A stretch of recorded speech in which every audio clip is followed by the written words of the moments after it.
Pues todo lo que falta. Tiroides, lípidos, hipófisis, ¿no han visto? ¿No les ha dado peralta hipófisis? Ya están cerca de acabar el curso, ¿no?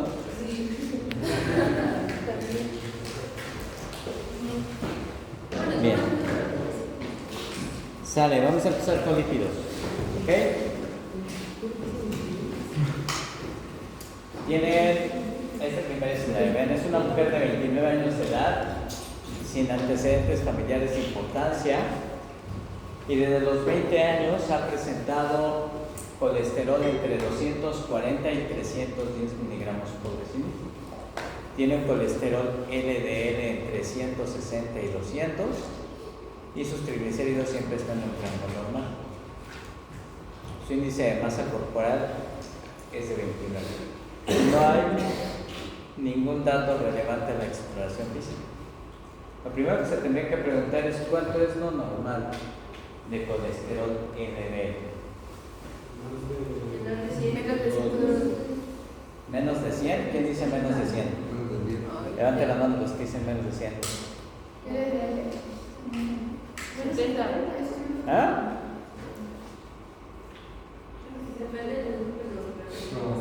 ¿Cuánto es lo normal? Menos de 130. ¿Sale? Una cosa es cuánto es lo normal y la otra es cuál es tu meta. En una persona que vive con diabetes, depende del riesgo cardiovascular que tenga el paciente. Si su riesgo es alto, el LDL recomendado es menos de 70, pero no quiere decir que lo normal sea menos de 70. Acuérdate que quien vive con diabetes tiene 2 veces más riesgo de infartarse y por eso tienes que bajar factores de riesgo. Pero si tú no tuvieras ninguna enfermedad, lo normal de colesterol LDL es hasta 130. Entonces, cuando tú das tratamiento con estatinas en las personas que tienen prediabetes, diabetes o hipertensión arterial o síndrome metabólico, no necesariamente es porque tengan una hipercolesterolemia. Es porque tú estás tratando de bajar riesgo cardiovascular. Ahora aquí es diferente. Si te fijas, es una mujer de 29 años, sin antecedentes familiares de importancia, y lo único que te están refiriendo es que sus cifras de colesterol siempre han estado entre 100, sobre todo LDL, entre 160 y 200. ¿Vale? Y es importante que se acostumbren también siempre a evaluar colesterol LDL, no nada más colesterol total. En muchos centros, si ustedes no piden un perfil de lípidos completo, les van a reportar colesterol total y triglicéridos nada más. Pero tú puedes tener un colesterol total alto, y ese alto o la parte que contribuye a que aparezca elevada tu cifra de colesterol total puede ser el colesterol HDL. Y entonces, como tú no sabes porque te midieron el total, no vas a saber si dar o no dar el tratamiento. ¿Sale? Entonces siempre pidan perfiles de lípidos completos para que ustedes puedan determinar. Entonces, en este caso en particular, si te fijas cómo están los triglicéridos, bueno, les dije que están ahí en rangos normales, ¿no? Entonces, tú tendrías que pensar que tu paciente tiene una hipercolesterolemia, porque lo normal de LDL es hasta 130 y tiene 2 determinaciones, una en 160 y una en 200. Ahora, de las hipercolesterolemias, ¿cuáles son las causas primarias? ¿Cuál? ¿Genéticas? ¿Cuál? Todas las primarias son genéticas.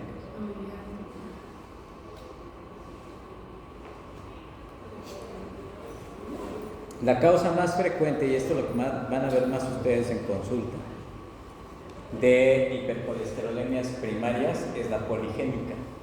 ¿Sale? Entonces, cuando ustedes ven un paciente que no tiene factores, o incluso pueden tener 2 enfermedades al mismo tiempo, pueden tener una persona con diabetes y que su LDL ande en 170, es muy diferente. Ahí sí dices, espérate, su nivel de colesterol no es normal. Sí necesita una meta, pero aparte trae un problema de una hipercolesterolemia. ¿Sale? Entonces, la causa más frecuente de hipercolesterolemia primaria es la poligénica. Es una enfermedad compleja. ¿Por qué me refiero a poligénica? Porque hay muchos polimorfismos que son los que están participando en esto. Es como obesidad. Obesidad es una enfermedad poligénica.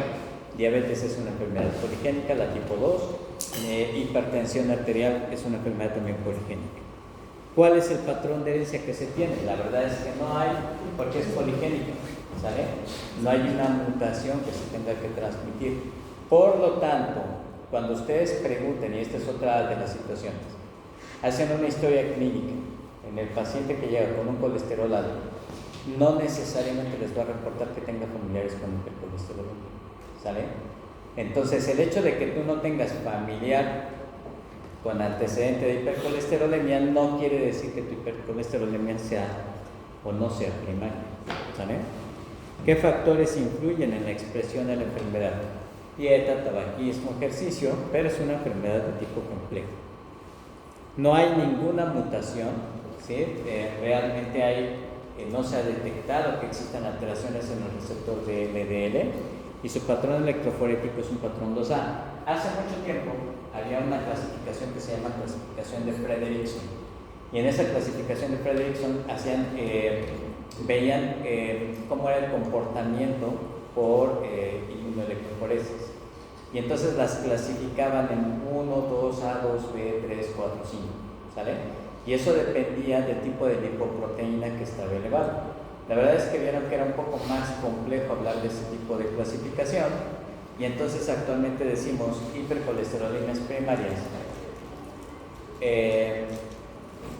hipercolesterolemias secundarias, dislipidemias mixtas primarias y secundarias, e hipertrigliceridemias primarias y secundarias, ¿sale? Entonces, vean aquí, este es un resumencito de lo que tiene que ver con la hipercolesterolemia poligénica.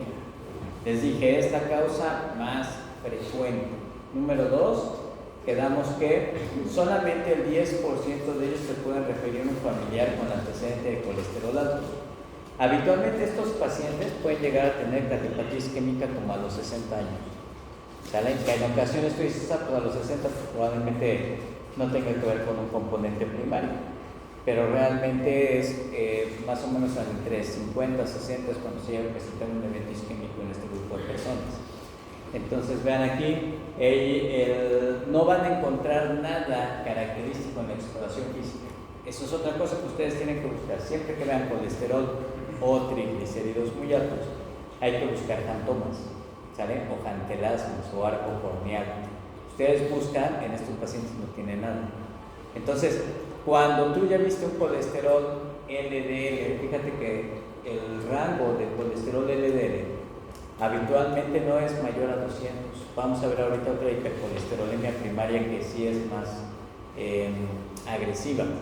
Entonces, cuando tienes colesterol LDL menor a 200, tú exploras a tu paciente, no tiene jantomas, no tiene jantelasmas, no tiene arco corneal, no hay antecedentes familiares de cardiopatía isquémica, le apuntas más a una hipercolesterolemia poligénica. ¿Sale? ¿Sí quedó? Vamos. Segundo caso, hombre de 20 años con un padre con hipercolesterolemia. Se encuentra un colesterol total, fíjate, aquí tienes un colesterol total de 360, HDL de 50, LDL de 300 con triglicéridos normales. Ya de entrada, pues fíjate cómo están esos LDL, está muy distinto al primer escenario, en el que tenías el 360-200. Aquí estamos hablando de 300 y es una persona muy joven, 20 años de edad. Fíjate, ha presentado desde los 17 años lesiones engrosadas, amarillentas, naranjas en el tendón de Aquiles y en el párpado superior. Y ahí tienen ustedes esas lesiones. ¿En qué tipo de hipercolesterolemia deberían de pensar? Y estamos hablando de hipercolesterolemias aisladas. En los dos escenarios ha puesto triglicéridos normales. ¿Sale? ¿No? ¿Cuál piensan? ¿Pero cuál primario? La poligénica ya quedamos que es primaria. Si me dicen primaria, no sé qué me están diciendo. Pero la poligénica ya la pasamos y quedamos que no tenían jantomas. Y este cuate tiene lesiones en el tendón de Aquiles. Es una hipercolesterolemia familiar. ¿Sale? De estas hay dos formas. Una que es la heterocigota y la otra que es la homocigota. La heterocigota es todavía menos agresiva que la homocigota. Y ahorita van a ver cómo pueden distinguir una de otra. Aquí sí, lo que vas a tener es un patrón de herencia que es autosómico dominante. Entonces en la historia clínica va a cambiar.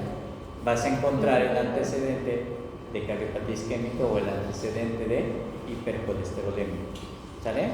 Y si hay una mutación, y la mutación está en el receptor de LDL. Si no hay receptor, acuérdate que es donde se sintetiza el colesterol, el nivel hepático. Llega, sale, hace sus funciones y tiene que ser capturado nuevamente por el hígado. ¿A través de qué? De los receptores LDL. Si hay mutación en el receptor no se expresa. Entonces, no hay forma de que lo atrapes, ¿sale? Por eso tienes hipercolesterolemia. ¿Estamos bien? ¿A qué tipo correspondería? Pues es hay que hacer diagnóstico diferencial con la deficiencia de ApoB100 y con la poligénica, y es también una tipo 2A. En la tipo 2A lo que se caracteriza es que hay aumento de LDL. ¿Sale? ¿Estamos bien? Y nuevamente, fíjate, si el paciente hubiese presentado xantomas tuberosos, algo que tienes que recordar también es la localización de los xantomas. No son exclusivos, pero es un poquito más frecuente, por ejemplo, que en la hipercolesterolemia poligénica, en la familiar heterocigota, tengas xantomas en el tendón de Aquiles o xantomas tendinosos. En la variedad homocigota no son tantos tendinosos, son más en áreas de roce. Entonces, fíjate, tiene xantomas tuberosos, plantares en sitios de roce, además de cardiopatía isquémica a los 14 años. ¿Qué diagnóstico te sugeriría si fuera así? Tendría que ser una familiar pero homocigota. ¿Te acuerdas que te dije que la homocigota es más agresiva que la hetero? Entonces en la homocigota tienes cardiopatía isquémica todavía en una etapa más temprana, ¿de acuerdo? Y los xantomas habitualmente están localizados en área de roce, pero fíjate cómo está el colesterol LDL, entre 500 o hasta más de 600 miligramos por decilitro. Entonces no necesariamente necesitas decir, oye, güey, ¿sabes qué? En donde yo estoy trabajando no tengo estudio para que me hagan la mutación del receptor. Sí, tienes un chorro de datos clínicos que te están orientando a que realmente tú tienes un problema entre un homocigoto, un heterocigoto o una poligénica. ¿Sale? Y aquí está el resumen. Vean, la forma de la familiar, primero, nuevamente, ¿cuál es la causa más frecuente de hipercolesterolemia primaria? Poligénica. La segunda más frecuente, la familiar. Y de las familiares, ¿cuál es la más frecuente? La heterocigoto. ¿Sale? Entonces, fíjate, características, si se las puse en rojo, ¿cuál es lo que tú tienes que buscar en una exploración física? Xantomas tendinosos en el tendón de Aquiles, jantelasmas, que son lesiones que van a estar en los párpados, arco corneal prematuro, o puede haber incluso una enfermedad coronaria prematura y se considera prematura si es antes de los 45 años en los hombres y antes de los 55 años en las mujeres. ¿Sale? Pero, abusado, ¿te acuerdas que te decía que hay que hacer diagnóstico diferencial con la poligénica? En la poligénica no había xantomas.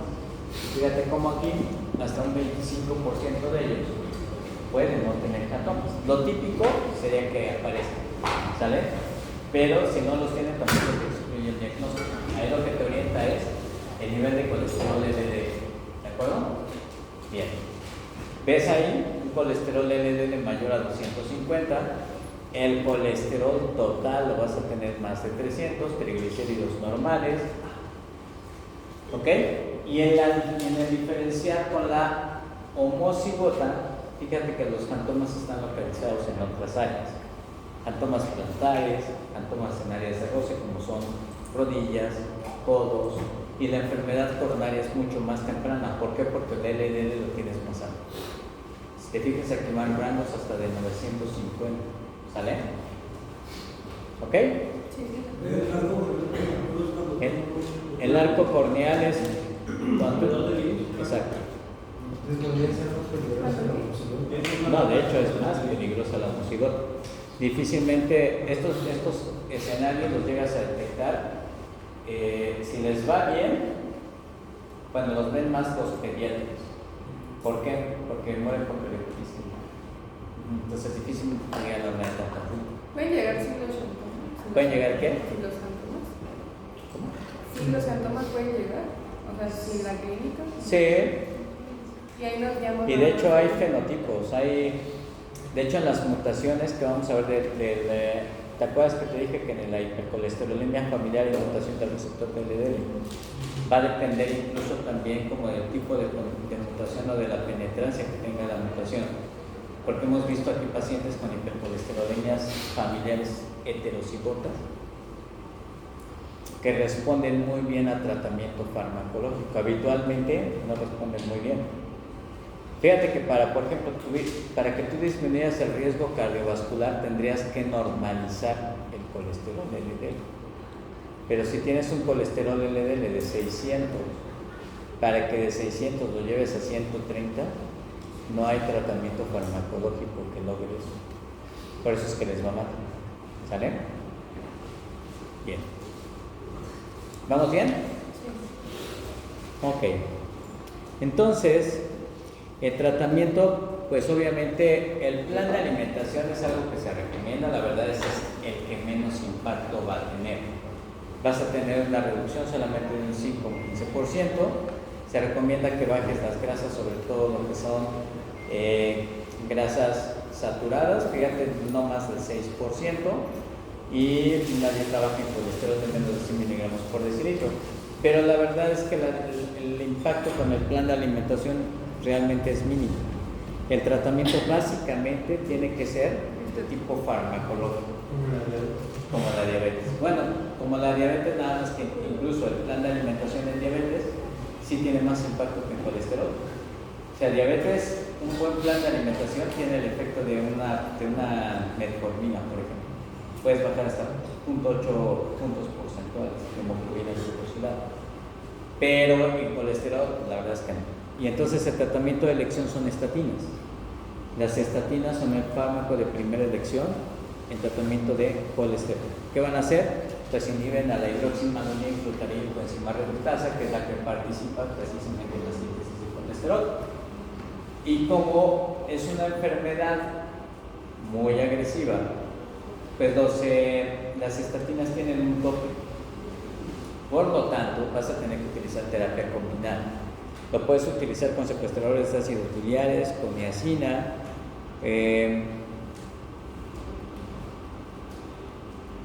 y en algunos casos pues se ha hecho como medida heroica el bypass ideal, que disminuye la absorción también de ácidos biliares.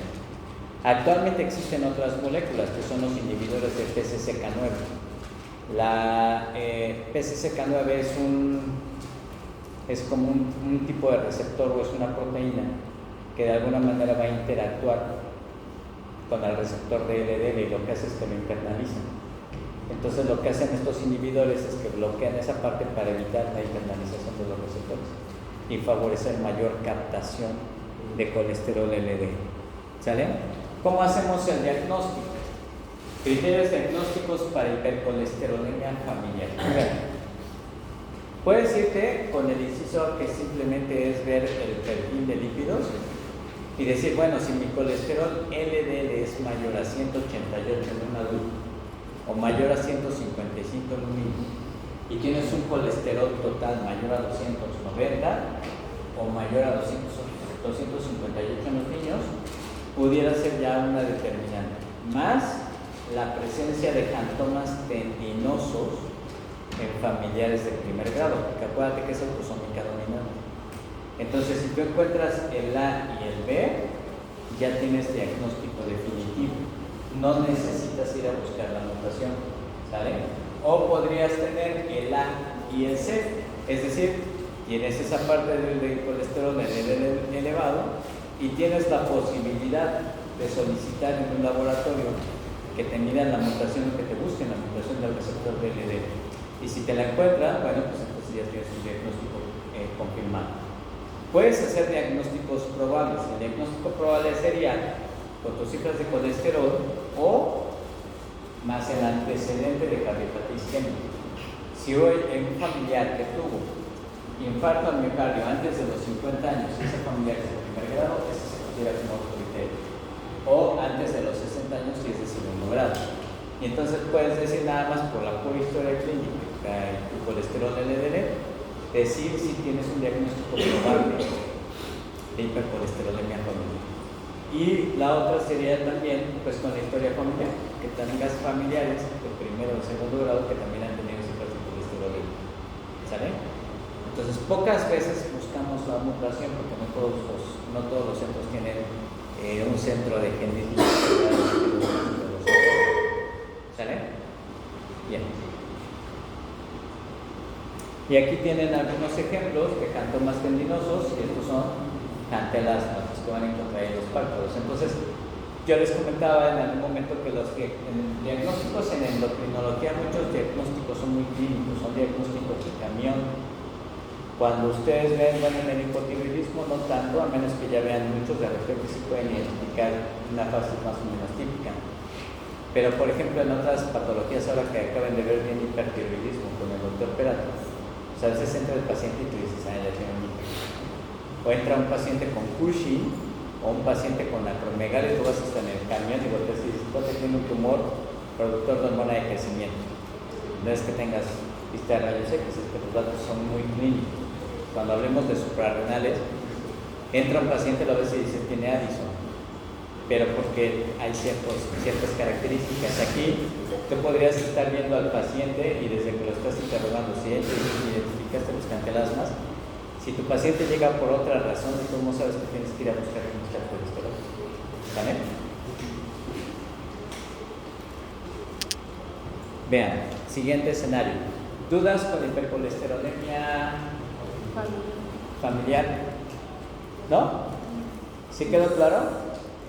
¿Ven que los cuadros son distintos? ¿Y en la poligénica existen criterios? No.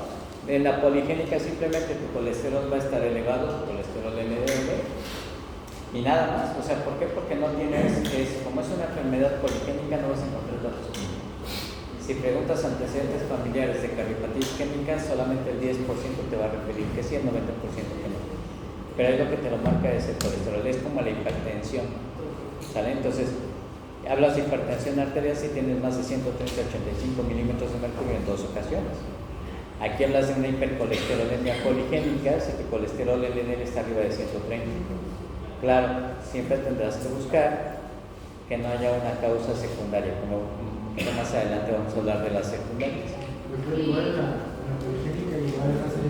No, sí. No, de hecho la poligénica con estatinas si lo logras bastante bien. Con monoterapia o con terapia combinada, les vamos muy bien los de la poligénica. La bronca es cuando llegas a los familiares, porque aquí tendrías que utilizar inhibidores de TCCK9 más terapia combinada con estatina. ¿Y qué es la estatina o estatina? No es tanto por el efecto pleiotrópico, es por la potencia. Todas las estatinas tienen una potencia diferente. Las más potentes son atorvas y rosu. A dosis mayores, atorvastatina 80 miligramos te llega a tener una reducción, en el mejor de los casos, de un 50% del colesterol LDL. Eso quiere decir que con la atorvastatina de 80, si tú tuvieras 300 de LDL, 150, pero aún así te sigue quedando alto. Por esto decía que siempre utilizas terapia combinada. Y las combinaciones que más se ocupan es atorvastatina o rosuvastatina con ezetimibe. ¿Sale? Ezetimibe de 10 miligramos. Y entonces, cuando haces esa combinación, llegas a tener reducciones hasta de un 60% de colesterol LDL. Como realmente llegar a la meta o a la normalidad es algo complejo, cuando hablas de hipercolesterolemias primarias y hipercolesterolemias familiares, en la meta ya no es normalizar, es bajar o poder lograr una reducción del 50% del colesterol LDL para tratar de disminuir riesgo cardiovascular. ¿Sale? ¿El ezetimibe es un inhibidor del TCCK? No. El ezetimibe es un inhibidor de la absorción intestinal de colesterol. ¿Cuál sería un ejemplo de Está evolocumab, que es un inhibidor del PCSK9, o arilocumab. ¿Eso es cuánto bajan las terapias Son, combinadas? esos son inhibidores de PCSK9, son terapias inyectables, así como los agonistas de receptor de GLP-1. Bueno, pues también hay terapias inyectables de aplicación de cada 15 días o de aplicación de cada mes. El problema con los inhibidores del PCSK9 es que realmente no se comercializan tanto, son terapias que fueron clasificadas como terapias para enfermedades raras. Por lo tanto, solamente los tienen en algunos centros pues de salud, centros hospitalarios, porque el costo más o menos es de 20,000 pesos la pluma. Ajá, y entonces el tratamiento tendría que ser de por vida. Entonces son 20,000 pesos al mes, más todo lo que tengas que pagar. Eso sería el ideal, pero lo podemos controlar con la torre de 80 y... En la familiar no. O sea, en estas dos que te acabo de presentar, heterocigota o homocigota, pues le puedes dar atorvastatina más acetilmibe, le puedes agregar un fibrato. Los fibratos no son la terapia de elección, pero también tienen un efecto en la reducción del LDL mínimo, pero ahí en vez de eso puedes poner niacina y le haces unos cócteles como para tratar de lograrlo, pero la verdad es que no lo logras. Finalmente son pacientes que les va mal. Lo importante sería utilizar un inhibidor de PCSK9 más terapia con estatina. El problema es que te soporte el tratamiento. O sea, el fármaco ahí lo puedes tener, el paciente no lo va a poder pagar toda la vida. En el momento en el que suspenda el tratamiento, el colesterol LDL se va. Los fibratos están un poco más implicados cuando se trata de bajar los niveles de triglicéridos. Sí, los fibratos son tratamiento de elección para hipertrigliceridemia, no para hipercolesterolemia. ¿Saben? Eso ya no se titula, ¿verdad? ¿Cómo? Estos medicamentos ya no se titulan. ¿Cuáles? Todos los... No los titulas, pero tú eliges la dosis dependiendo del porcentaje de reducción de LDL que vas a requerir. Ahorita al final les voy a poner una tablita donde ustedes ven potencias de cuánto te baja pravastatina. Por ejemplo, pravastatina 10 miligramos te baja como un 15% de colesterol LDL. Por eso es que casi no ocupamos pravastatina, porque es el más loco. Es una dosis como de 40 miligramos de pravas para tratar de meter un poquito a la competencia. Hay ocasiones en las que 20 de simvastatina te pueden ayudar muy bien porque logras una reducción hasta un 30%. Pero ¿de qué depende que elijas atorvas 20, 40, 80? Del porcentaje de reducción que requieres. ¿Sale? Ahorita les pongo un ejercicio. Vean. Tercer caso. Hombre de 30 años de edad, descendiente de padres españoles, presenta cardiopatía isquémica a los 45 años de edad e hipercolesterolemia y no tenía diabetes. ¿Sale? Tiene un colesterol total en 300, triglicéridos de 145, HDL de 48. Jantelasma bilateral, no tiene jantosma, no tiene arco corneal. Y este ejercicio es para que ustedes me digan cuánto de LDL tiene y cuánto de no HDL tiene. Abusados. ¿Vale? ¿Cómo se llama la fórmula? Freewatt. ¿Y qué lleva a esa fórmula?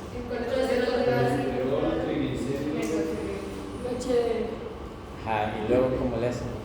El colesterol total menos el HDL más Triglicéridos entre 5.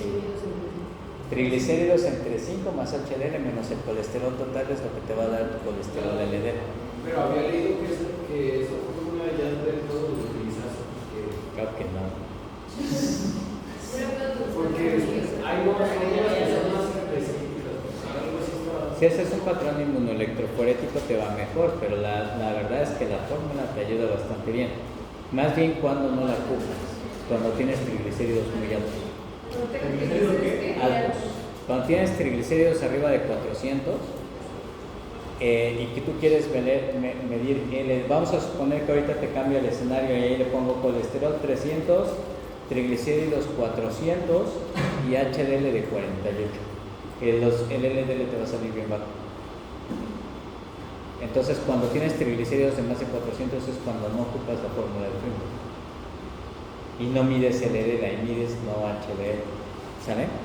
Entonces vean, esto es LDL es igual a colesterol total menos lo que te dé HDL más triglicéridos entre sí, ¿sale? Y si te fijas aquí, esa es otra, cuando a ti te reportan un perfil de lípidos que no llegó a LDL, se les pasó a ellos hacerlo o a ti pedirlo, pero te llegan colesterol, triglicéridos y HDL nuevo, no tú lo puedes calcular. Y si te fijas, tiene 223, ¿sale? Y tiene cantonas, ¿no? Tiene cantelasma bilateral. Ahora, si fuera el colesterol no HDL, pues eso está más fácil, ¿no? Porque es el total menos el HDL. El total menos el HDL serían 300 menos 48, ¿cuánto te da? 252. Entonces tiene 252 de no HDL y tiene 223 de LDL. ¿Cuánto es lo normal de no HDL? De LDL quedamos que era hasta 130 y de no HDL. No HDL. 160. Siempre es 30 miligramos arriba del LDL. ¿Sale? No HDL 160. Más de 160 de no HDL ya te habla de que requieres hacer alguna intervención. ¿Qué diagnóstico te sugieren los antecedentes del cuadro clínico? Y esa es la otra causa de hipercolesterolemia primaria. Es una deficiencia de ApoB100. Aquí sí es muy difícil hacer el diagnóstico clínico entre una hipercolesterolemia familiar y una deficiencia de ApoB100. En la familiar quedamos que hay mutación en el receptor de LDL. La mutación de ApoB100 te va a dar el mismo patrón, el mismo comportamiento, tal vez un poquito menos severo, pero clínicamente es difícil que lo puedas distinguir. ¿Qué vas a necesitar? Pues justamente buscar la mutación, ¿sale? La frecuencia de la dislipidemia, pues vean, en blanco es 1 por 500 y de 1 a 750. El más frecuente en español es en alemanes, en chinos, en finlandeses.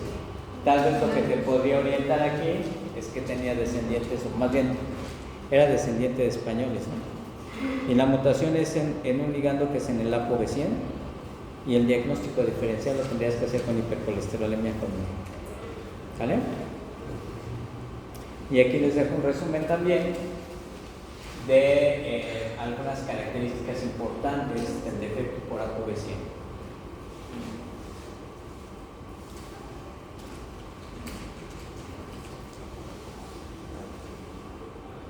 Nuevamente aquí tienes otro, un poquito más remarcado, donde vas a tener LDL elevado, colesterol total elevado. Hay enfermedad cardiovascular prematura, también en los homocigotos. Muy similar, les dije, a la familiar, un poquito menos agresiva, ya se los voy a comentar. ¿Sale? Dudas de hipercolesterolemia, antes de que pase al siguiente. ¿No? Sí, la verdad no me quedo como diferenciar entre una y otra. No puedes, tienes que buscar la mutación, porque clínicamente se van a parecer mucho. O sea, en el examen. En el examen. Por ejemplo, nos ponen textos, son 3 diferentes, pero no va a ser igual para todos. Ok, te dije que hay una. No, porque si te pongo nada más LDL te puedes confundir. Solo va a ser una hipercolesterolemia, pero no podemos decir cuál es. No, si vas a poder.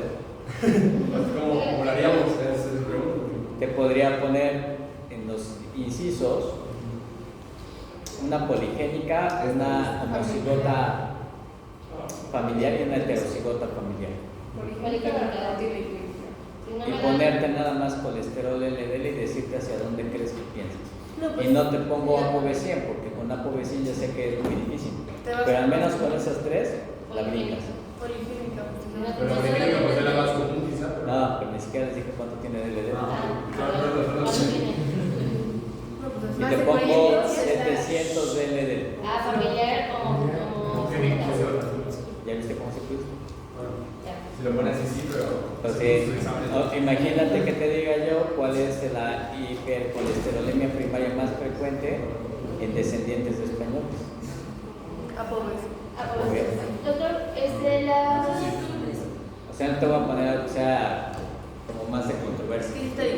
¿Como una Es determinación es- es suficiente o se sí. tiene que hacer No, como una. igual en la policlínica? Igual.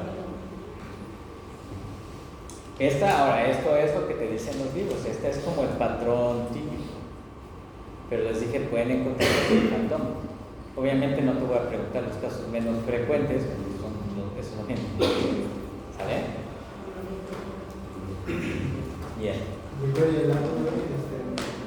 tiene mejor respuesta al tratamiento o igual que La de apoplejía es igual de difícil de tratar que la de la receptor de ley. Es lo mismo que hemocigota. Sí, o sea, el tratamiento es exactamente el mismo. Tiene que ser estatina en terapia combinada más inhibidor de CCK9. No hay de eso. Se tratan igual. Tanto la hipercolesterolemia familiar hetero y homocigota y la mutación de apoplejía es exactamente el mismo. ¿Sabe? Para las poligénicas no ocupas inhibidores de PCSK9 y lo puedes lograr con pues con estatina o con estatina más ezetimibe. Va a depender de la cantidad de LDL que tengas. Bien, vean este otro caso. Es una mujer de 35 años, ambos padres con obesidad, madre con diabetes tipo 2, dislipidemia mixta, abuelo materno con diabetes tipo 2 y dislipidemia afinado por un infarto al miocardio. Tiene ingesta alta de carbohidratos. Actualmente está con plan de alimentación y a pesar del manejo con estatinas y con fibratos no logra control adecuado de lípidos. Tiene acastosis en cuello, en axilas.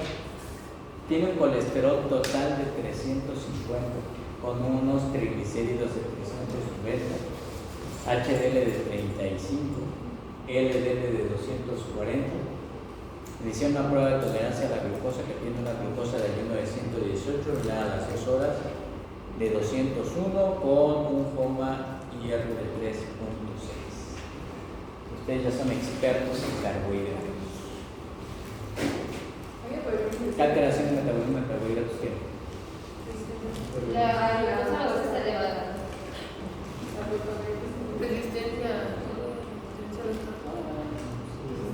No puede estar así cuando yo les diga A esa las 2 clase. horas igual está elevada. Tiene diabetes. Hasta aquí dirías que tiene una probable diabetes. Creo que les voy a tener que cargar la mano en el final con diabetes. Tiene una respuesta bastante guapa. Les puse escenarios en donde les puse, pues no, porque tiene las dos. Tiene glucosa de ayuno alterado, tiene 118. Pero se nota más que las de 2 horas. Tiene 201, tiene Ay, una probabilidad. celebra más de 40. ¿Tiene las dos? Lo normal en ayuno, ¿cuánto es? Menos de 99. Tiene Sí, pero 118. no podemos Está hablar en de- prediabetes. La basal. Sí, pero ahorita la pregunta fue Una prediabetes. calculación de metabolismo de carbohidratos. Tiene glucosa y ayuno alterado, pero tiene una probable diabetes. Lo que tendrás que corroborar Es una es nueva la tolerancia. una segunda carga. Ajá. Porque aquí tienes un 201 que está en un rango de diabetes. Por eso dices probable. Y les dije que cuando decían probable tenían que repetir la muestra, ¿no? Y sí tiene resistencia a la insulina porque tiene un coma de 3.6. ¿Y de lípidos qué tiene? Los triglicéridos están elevados. Hipertrigliceridemia y qué más. Los LDL están y los HDL están. Sí tiene un metabólico, pero hablando de lípidos, es una dislipidemia mixta. ¿Sale? Tienes colesterol y triglicéridos altos. Aquí no puedes hablar de una hipercolesterolemia aislada. ¿Sale? Tiene las dos cosas. Ahora, cuando hablamos de dislipidemias mixtas, ¿cuál es la más frecuente? Hay dos. ¿Eh? La hipertrigliceridemia familiar. Hay una dislipidemia familiar. Luego, es una hiperlipidemia familiar combinada. ¿Sale? Esa es la causa más frecuente, la hiperlipidemia familiar combinada.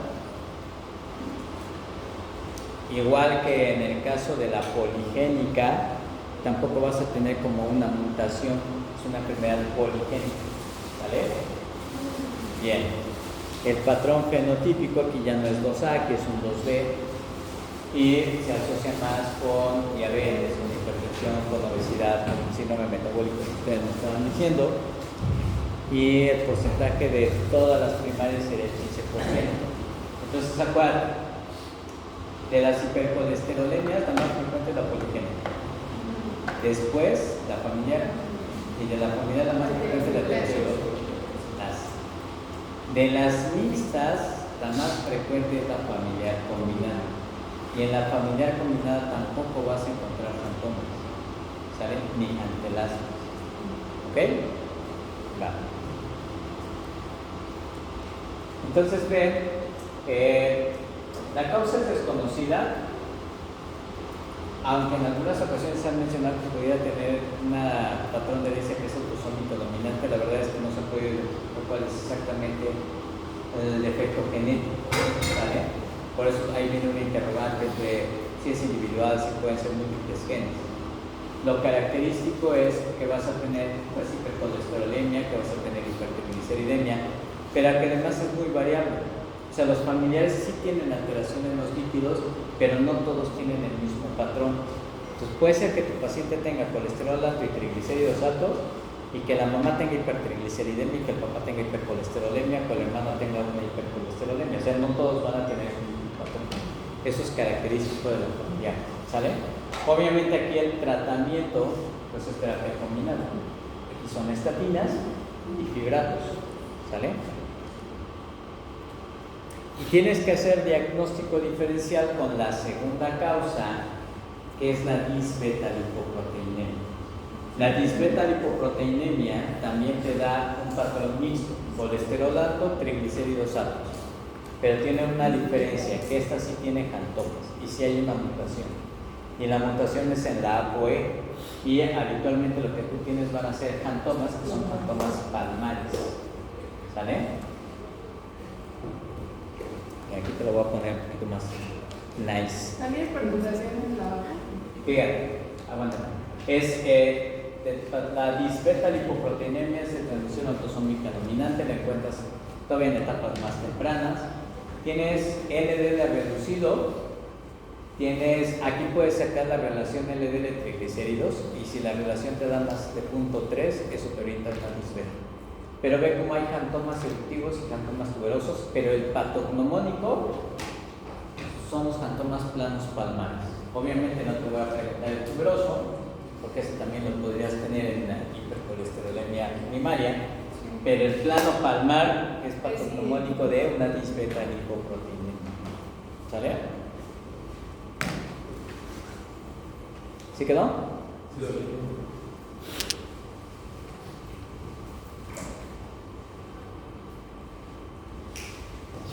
¿Un break? Sí. Bueno, de hecho se nota. Mejor saquen a que les dé. Si no me van a contestar igual cuando les pregunte lípidos, como contestar la tiene elevada. Le faltó. Ay, no.